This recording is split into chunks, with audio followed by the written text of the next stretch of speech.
coup, alors pour tous ceux qui se plaignent beaucoup dans leur vie, j'ai quelques petits trucs à vous apporter.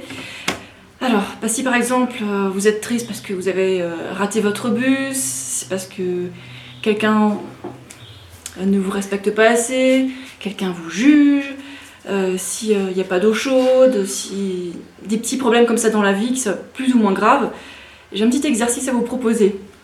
Et c'est très simple et c'est un exercice qui m'a beaucoup aidé à bien progresser dans ma vie, alors je vous le partage encore et encore, même si c'est assez répandu sur internet. Alors cet exercice, ça consiste à faire une liste de toutes les choses qui nous rendent heureux, les choses pour lesquelles on ressent de la gratitude. Bon allez, je vais faire un petit exemple. Alors aujourd'hui, je suis heureuse parce que j'ai un toit, j'ai un lit confortable pour dormir. Je ressens de la gratitude parce que j'ai à manger. Ça c'est un sac de riz. Parce que j'ai encore à manger.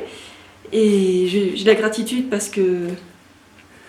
Hey, what Come are you here, doing? come here.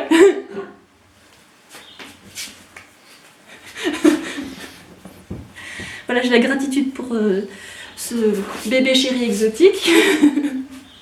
Voilà, vous pouvez faire une liste comme ça quand vous vous réveillez, ou alors quand vous avez du temps pendant la journée, ou alors encore mieux le soir avant d'aller vous coucher.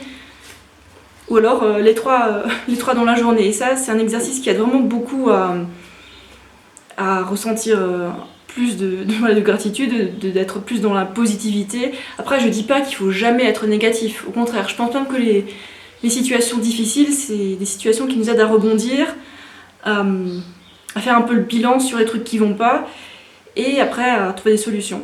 Par contre, si on reste tout le temps en permanence dans la plainte, tout le temps en train de se faire passer pour une victime, ben, on va vraiment être une victime, quoi.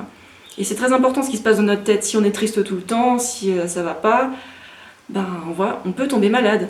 Et si on est tout le temps de bonne humeur, ben, y a des chances que ça aille mieux en moyenne, hein, vraiment mieux.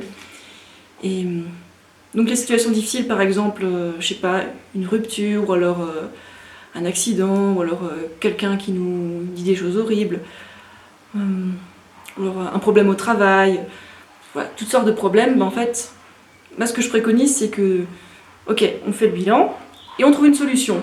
Et on arrête de se plaindre. Une fois qu'on a trouvé la solution, on l'applique et puis hop, on passe à autre chose, on s'endurcit, on arrête de se plaindre et puis voilà. Si on a encore envie de se plaindre, ben on peut se rappeler qu'il y a plein de gens qui n'ont même pas d'eau potable, qui n'ont pas de toit au-dessus de leur tête, qui n'ont même pas accès à internet comme vous, quoi. Et quand on se compare à eux, ben, on n'a vraiment pas à se plaindre. Alors voilà, petite vidéo de motivation.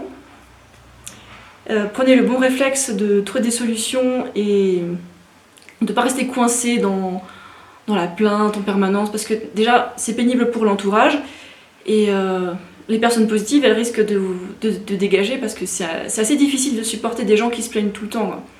Voilà. Après, ça fait pas de vous des mauvaises personnes, ça fait juste de vous des gens qui sont bloqués à l'état de victime, et sortez absolument de cet état, quoi. Pour votre bien et pour ceux qui vous aiment, quoi. Voilà. Je crois que c'est tout. Allez, ciao, je vous laisse.